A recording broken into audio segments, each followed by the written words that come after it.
ፕሬዚደንት አሜሪካ ዶናልድ ትራምፕ ነዋርሕ ብምሽጥር ስልጣና ክወስዱ ጸንሑ አባላት ፍሉይ ኃይሊ እቲ ሃገር ኣብ ልዕሊ ርእሰ ከተማ ቬንዙዌላ ካራካስ መጥቃዕቲ ክፍጽሙን ፕሬዚደንት እቲ ሃገር ኒኮላስ ማዱሮ ድማ ኣሲሮም ከምፁ ትእዛዝ ምስ ሃበ ኣብ ውሽጢ 2 ሰዓትን 15 ደቂቃን እዮም ነቲ ተግባር ፈጺሞም። እዚ ኣሜሪካ ኣብ ልዕሊ ናይ ካልእ ሉዓላዊት ሃገር ዝፈጸመቶ ተግባር መዘራረብ ኮይኑ ቀጺሉ ኣሎ። ብፍላይ ብሓይልን ዝኣምና ዓድታት ትምህርቲ ክኸውን ከም ዝኽእል ይዝረበሎም። እቲ ናይ ቬንዙዌላ ጉዳይ ናብ ኢራንን ኤርትራን እንታይ ከስዕብ ይኽእል ዝብል ኣብ ዩኒቨርሲቲ መቐለ መምህር ሰብኣዊ መሰላት ዝኾነ ሸዊት ገብረ እግዚአብሔር ብናይ ማሕበራዊ መራኸቢ ሽሙ ሸዊት ውዳሰ እጽሓፉ ኢና ንሎሚ ክነቕርበልኩም። ሸዊት ጽሑፉ ንቡር ኩናት ፋሽኑ ሓሊፉ ወይ ስትራቴጂካዊ ጽቕጢ ሓድሽ መልክዕ ኩናት ኮይኑ መጽዮሎ ክብል እዩ ጽሑፉ ዝጅምር። መስርሕ ዓለም ይቕየራሎም። ቀደም ዝፍለጥ ስሩዕ ኩናት ኮንቬንሽናል ዋር ኣብ ልዕሊ ዝኾነ ዓዲ ምእዋጅ ሕዚ ግዜ ዝሓለፎ ኣዋጻይነት ዘይብሉ መዕናዊ ኣካይዳ እናኾነ ይመጽእ ኣሎ። ሎሚ ሃገራትን ከይወረርካን ግንባር ከፊትካ ሰፋሕቲ ውግኣትን ተካየድካን መንግስቲ ክትዓልዎ ትኽእል ኢኻ። ድሌትካ ክትፈጽም ከም እትኽእል ግልጽ እናኾነ ይመጽእ ኣሎ። ብጭብጢ ውጽኢት እውን የምጽእ ኣሎ። ሎሚ ታንክታት ተምሪሕካ ሰራዊት ተሰሊፍካ ዝኾነ ዓዲ ወሪርካ ድሌትካ ካብ እተፈጽም ዝተጸንዐ ወታደራዊ ስርሒት ምስ ካልኦት ጸቕጥታት ተወሪድካ ምፍጻም ዝሓሸን ዘዋጽእን እዩ። እቲ ጸሓፊ ከም ኣብነት ዘልዕሎ ጉዳይ ሩስያን ዩክሬንን እዩ። ሩስያ 2014 ጀሚራ ዩክሬን በኃይል ወሪራ ቀጠናው ልዕልና ክትሕሉ ሕርጊድ ትብል ዘላ ሃገር እያ፣ ግን ኣይሰመረላን። ዛጌድ ንክሬምያ ሓዊሱ ኣስታት 20% ግዝኣት ዩክሬን ጥራሕያ ክትሕዝ ኪኢላ። ኣብዚ ግን ካብ 750,000 ክሳብ 1.1 ሚልዮን ሰብኣዊ ኪሳራ ኣተኣናጊዳ ከም ዘላ መጽናዕታት ዝሕብሩ። ነፍሲ ወከፍ ተወሳኺ ግዝኣት ዩክሬን ደምና ኸፈለት እያ ክትሕዞን ክትዕቅቦን ትጻር ዘላ። በዚ መገዲ ክንደይ ርሕቐት ትጓዓዝ ዝብል ቀጻሊ ዝረአ ኮይኑ ዘላቕነት ግና ዝህልዎ ኣይኮነን። እስራኤልን ኣሜሪካን ዝመረጾ መንገዲ ብግልባጡ ስርዓተ ምዝባዕን ምዕላውን እምበር ግዝኣተ ምቁጻር ዘድህበ ኣይኮነን። ሓይሊ ኣየርን ናይ ቴክኖሎጂ ብልጫን እምበር ኣጋር ሰራዊት ዘይጥቀም ሰብኣዊ ኪሳራ ዘይብሉ ቀልጢፉ ውፅኢት ዘምጽእ መገዲ እዩ። እዚ ቅዱ ኩናት ሓድሽ ቅዱ ኩናት እስራኤልን ኣሜሪካን ተባሂሉ ክስየም ዝኽእል እዩ። እዚ ቅዱ ኩናት ትማሊ ኣብ ኢራን መሓዙታን ሎሚ ድማ ኣብ ቬንዙዌላ ጸባሕ ኣብ ኤርትራን ካልኦት ዝሓንገዱ ሃገራትን ክፍጸም ዝኽእል እዩ ክብል እዩ ሸዊት ኣብ ጽሑፍ ኣመላኺቱ።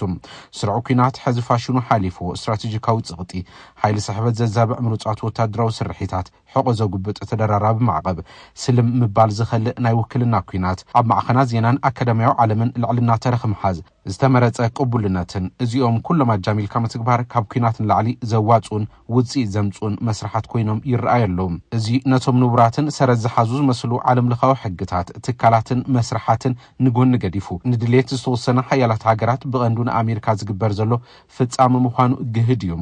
ዓለም ለኻዊ ሕጊ ዝሰርሕን ኣንጻር ድሌትን ረብሓን ኣሜሪካ ጠጠው ክሳዕ ዘይበለ እዩ። ብሓጻሩ መፈጸሚ ወፃኢ ጉዳይ ፖሊሲ ኣሜሪካ እዩ። እቲ ጸሓፊ ቀጺሉ ሕቶታት ድማ ይላል።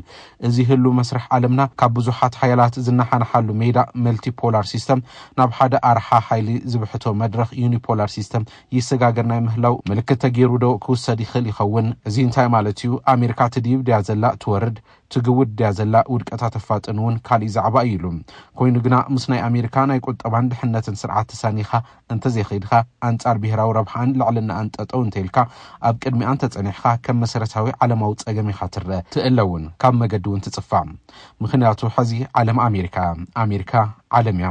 ሸዊት ጽሑፍን ትቕጽል ጉዳይ ኢራን ይልዓል። ኢራን መሊኣ ክሳብ ኢዳ ትህብ ኣብ ናይ ተቐጻጻሊ ጸቕጢ ዘመን እያ ክትኣቱ ጣጣ ግና ኣይተወደን። ሕዚ ትራምፕ ናታንያሁን ተናቢቦም ዝኸድዎ ዘሎ መገዲ ግልጽ እናኾነ ይመስል። ማዕቀብ ብዝበለጸ ይጸንዕን ይጠብቕን። ወታደራዊ ስጉምቲ ብዝምልከት እስራኤል ኣብ ቃሕቲኣ ድላያ ክትገብር ኣሜሪካ ፍቒዳትላ። ብተወሳኺ ድማ ሓገዝን ሓለዋን ትባ። ትርጉም ዘይብሉ ናይ ሓዘኔታ መግለጽታት ጥራሕ ካብ ዓለም ለኻዊ ዲፕሎማሲ ኢራን ትረክብ። ዓለም ከም ኣብ ሓደ ክፍሊ ዝመሃሩ ተምሃሮ እንትትርአ ኣሜሪካ ሓለቓ ክፍሊ ተምሃሮ ወይ ድማ ሞኒተርያ፣ እስራኤል ረባሽ ተምሃራይ፣ ካልኦት ሸምገልቲ ኮይኖም ምዕራባውያን ሃገራት ብጉጅሉ ተመዲቦም ገሊኦም እንዳጸፍዑ ገሊኦም በትር እንዳቀበሉ ገሊኦም ሰፍት ሒዞም እንዳጠበሩ ንብዓ ዘወዱ እዮም። እቲ ዓላማ ንኢራን ቬንዙዌላ ወይ ዝኾነ ካልእ ዓዲ ብቐጥታ ምምሕዳር ወይ ኮሎኒ ኣይኮነን፣ ስትራቴጂካዊ አንጉዕ ምፍሳስ እዩ፣ ቀልቢ ምግፋፍ እዩ እቲ ዓላማ። ኣብ ዓድና ዝራብዕ ምእዙዝ ምእንታን ክኸውን ናይ ምቕጥቃጥ ፍረ ነብሱ ናይ ምምኻኽ ከም ዘሎ ኸይዲ ተመሳሳሊ እዩ። እቲ ዓላማ ነቲ ዝራብዕ ስነ ምግባሩ ዝተሓለወ ምግባር እዩ። ኩርኡ ሓይሉ ክብሩ ተቐንጢጡ ምእዙዝ ባርያ ክኸውን ምግባር። ኢራን ሕዚ ኣብ መንጎ ክልተ ከበድቲ ሕርያታት ክትሕቆን እያ ትግደድ ዘላ። ውሽጣዊ ምልክን እገዳታትን ዝወለዶ ህዝባዊ ናዕቢ ምትእንጋድ። እቲ ካልኣይ ድማ ቀጥታዊ ወታደራዊ ጎነፅ ምስ ኣሜሪካን እስራኤልን ወሊዕኻ ዕድልካ ምፍታን እቲ ሕዚ ኣብ ኢራን ዘሎ ምልካዊ ስርዓት ውፅኢት ክልቲኦ መገድታት ንምሽካም እንግዳ የብሉን ዝብል እምነት ከም ዘለዎ እዩ ወተጻሓፈ ቀሚጡ ብክልቲኦ አንፈት ናይቲ መገዲ መወዳእቱ ንኢራን ሃው ዝበለ ገደል እዩ ናይ ሰሙን ህዝባዊ ናዕብታት ጅማሮ እንትረአ ድማ ክልቲኦም ስልታት ተዋዲዶም ዝትግበርሉ ዕድል እናሰፍሐ ይመጽእ ምህላው እዩ መወዳእታ ናይ አያቶላ ኸሜኒ ካብ ትጽቢት ዝተገበረሉ ዝቀረበ ይመስል ከምቲ ናይ ቬንዙዌላ ስርሒት ተመሳሳሊ ኣብ ኢራን ክድገም ይኽእል እዩ ናይ ምዃን ተኽእሎውን ሰፊሕ እዩ ስለዚ ኣብ ቀረባ እዋን ኣብ ላዕለዋይ መራሒ ኢራን አያቶላ ኸሜኒ ዘነጻጸረ ሃንደበታዊ ወታደራዊ ስርሒት ክንርኢ ንኽእል ኢና እዚ እንድሕር ተገይሩ ነቲ ናይ ስርዓት ስሕበት ማእኸል መሊኡ ዘዛብዕን ነቲ ፍርሒ ዝዓብለሎ ውጥም ቅልቅል ዝብል ዘሎ ህዝባዊ ናዕቢ ነዳዲ ክውስኽን ብቕልጡፍ ናብ ብርኪ ስርዓታዊ ለውጢ ሓፍ ክብል መገዲ ዝጸርግ ክኸውን ይኽእል እዩ እቲ ጸሓፊ ናይ ቬንዙዌላ ጉዳይ ምስ ኢትዮጵያን ኤርትራን እንተተኣሳስሮ ድማ ኣብ ርእሲ አብይ አሕመድ እንታይ ዓይነት መልእኽቲ የቐምጥ ከመይ ዝበለ ሸውሃት ይቕስቅስ ንምግማቱ ብዙሕ የጸግምን ይብል ኤርትራ ክሳብ ሕዚ ተንኽእትን ካብ ኢድ ምውጥዋጥ ዝሓለፈ መጥቃዕቱ ነው የበጽሐን ዘሎ ካብ ወገን ኢትዮጵያ ከም እምነት ጸሓፊ ክሳብ ሕዚ ብተግባር ዘይተወረረትሉ ብሕታዊ ምኽንያት ዘይምምቻው ደጋውን ውሽጣውን ኩነታት እዩ ብደገ ድሌት አሜሪካ ብውሽጢ ድማ መልክዕ ዘይሓዘ ጉዳይ ትግራይን ክልል አምሓራን ማለት እዩ ጉዳይ ህወሓትን ፋኖን እምበር ድሌትን ውሳነን 4 ኪሎ ይኮነን እቶም ውሽጣውን ደጋውን ኩነታት ትኩናት ንምክያድ ምችዋት እንተዝኾኑ ነይሮም ኤርትራ ቀደም ተወሪራ ኢሳያስ አፈወርቂ እውን ቀደም ንስዑድ ዓረብ ሃዲሙ ወይ ንሳሕል ቃልሲ ወሪዱ ወይ ድማ ቀሊንጦ ወሪዱ መሃለው ይበል ዛጊድ ኤርትራ የተወረረትን ተመሳሳሊ ድራማ ግና ተመቻችያ ተቐሚጣ መዓልታት ትጽበየላ ምቹው ጊዜን ኩነታትን ክምረጽ ይኸውን እምበር እቲ አጀንዳ ፈጺሙ ካብ ጠረጴዛ ክወርደ ይኽእልን ኦሮማይ እቲ ሰይፊ ካብ ስፍርኡ ወጽዮሎም ኩናት ንምእዋጅ ዘኽእል ተረኽ ተሰሪሑ ተወዲዩ እቲ ህዝቢ እውን ብብርኪ ስነ ልቦና ክዳለው ይግበረሎ ነዚ ከም ጽቡቕ መርአያ ዝኸውን ትማሊ ካብ ናይ ሰራዊት ምክልኻል ኢትዮጵያ ኣዘዝቲ ሓደ ዝኾነ ኣዛዚ ፍሉይ ወፍርታት ጀነራል ሹማ አብደታ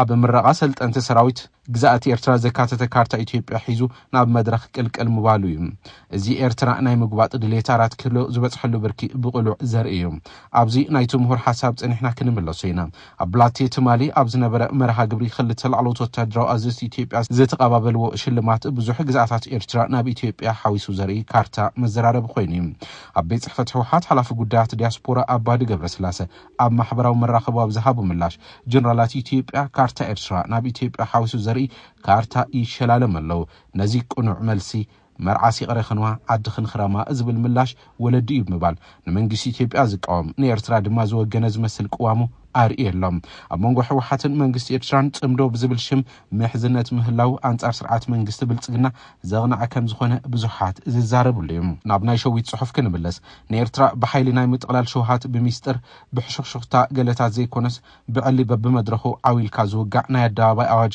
ናብ ምዃን ዝተሰጋገረ እዩ ንዕኡ እዩ ድሕሪ ሕዚ ንድሕሪት ምምላስ ነቲ ኢትዮጵያ ዘመሓድር ዘሎ ስርዓት ብልጽግና ፖለቲካዊ ዓርሲ ቅትለት ዝኸውን እቲ ትጽቢት ተስፋን ባህግን ኦሮማይ ኣብ ልቦናት ማሕበረሰብ ክፍጠር ከቀስቀስን ተገይሩ እዩ ተዘይኮይኑ ብልጽግና ግዳይ ባዕሉ ዝፈጠሮ ትጽቢት ክኸውን ይኽእል እዩ ስለዚ ናይ አብይ አሕመድ ዕለታዊ ወግዒ ብዛዕባ ወደብ ቀይሕ ባሕርን ታሪኻዊ መሰልን ኢትዮጵያን ኮይን ዘሎ በአጋጣሚ ይኮነን ጉንዲ እዝኒ ኤርትራ እዩ ንጽፍዒት የማዓራር ዘሎም እቲ ተመራጽ መገዲ አብይ አሕመድ እውን ዝተሓናፈጸ ጎንፂ ምክያድ ዝኸውን ዲፕሎማሲያዊ ምጉናይ ቁጠባዊ ምሕቃቅ ናይ ውክልና ኩናት ዕልባ ዘይረኸበ ጉዳይ ዶ ብልዓል ዘይሕጋዊ ርከብ ምስ ውሽጣዊ ሓይልታት ማለት እውን ጽምዶ ከም ምክንያት ምጥቃም እዚኦም ሓዋዊስካን አጃሚልካን ምጥቃም ንኤርትራ ብኩሉ አንፈት ክትጭነቕን ክትንጸልን ጌርካ ንምቕጻዕ ናብ ዝምቹ ቦታ ምእታው እዩ ስለዚ ቁልዕ ኩናት አንጻር ኤርትራ ንምእዋጅ ኣብ ስልሒ ዝኣቱ ሓደ ወሳነ ባእታት ጥራሕ እዩ ዘሎ ኤርትራ በይናድያ ጠጠው ኢላ ዘላ ወይስ ኣይኮነትን ዝብል ይኸውን ቬንዙዌላ አሜሪካ ዘይትደልዮ ምፍጻም እንታይ የስዕበር ኣትናላ ኢራን አሜሪካ ጉንቡሕ ጥልዕ ዘይምባል ሓድሽ ቀጠናዊ ኣራሓን ምዃን ዝግበር ጻዕራር ዘኽፍሎ ዋጋ እንታይ ምዃኑ ንዓለም ንምርኣይ ዝቐረበት ኣብነት ኮይናላ ኤርትራ እውን ንእሽተን ዓዲ ኣብ መገዲ አሜሪካ ገዛሃበተን ገልገል ኣራሓታት ሓደ ዞባ እንተጸኒሓ እንታይ ገጥማ ንምርዳእ ዝቐረበት መርኣያ ኮይና ትመጸላ ስለዚ እቲ መስርሕ ሓደ ዓይነት እዩ ምግፋፍ ቅቡልነት ምንጻል ዘይቋርጽ ጸቕጢ ወታደራዊ ትንኮሳ ሙነኻ ዘስሕት ጉስጢት ውጽኢቱ ድማ ቀርኒ አፍሪካ ኣብ ከቢድ ናይ ሓደጋ ድባብ ይኣቱ ኩሉ ናይ ተሓጓፍ ተጠቂሙ ልዕልኑ ብሓይል ከረጋግጽ ይጓየ ኣብ ቀይሕ ባሕሪ ወታደራዊ ምንቅስቃስ ይጠናኸር ንኣሽቱ ሃገራት ፍሒት መበል ባይታ ይጸብብ ኣብዚ ኸይዲ ሓዲኡ ጸግዑ ግና ዘይመሓዝ ፈጺሙ ዘይከኣል ይኸውን እቲ ጸሓፍ እንተጠቃልል እዚ ብዛዕባ ሕጊ ዴሞክራሲ ወይ ሰላም ኣይኮነን ብዛዕባ ቁጽጽር ምስፋሕ እዩ ሓይልን ተጥሪኻ ሓደ ንጉሆ ብድድልካ ሃገር ምውራር ንቡር ይኸውን ኣሎ ካብ መግለጽን ከንፈር ምምጣጥን ሓሊፉ ውይልካ ዝረደእካ ይኹን ዘድሕነካ ሕጊ መስርሕ የለን ኢሉ ይዛዝም ክቡራት ተኸታተልቲ ላንዳ ሪፖርት ጉዳይ ቬንዙዌላ ናብ ኢራንን ኤርትራን እንታይ ከስዕብ ይኽእል ዝብል ኣብ ዩኒቨርሲቲ መቐለ መምህር ሰብኣዊ መሰላት ዝኾነ ሸዊት ገብረ እግዚአብሔር ብናይ ማሕበራዊ መራኸቢ ሽሙ ሸዊት ውዳሴ ዝፅሓፎ ኢና ቀሪብናልኩም ስለዝተኸታተልኩምና ንመስግን ላንዳ ሪፖርት ላይክ ሼር ሰብስክራይብ ምግባር ስድራ ዩቲዩብ ቻናል ክትኾኑ ንሓትት ሰላም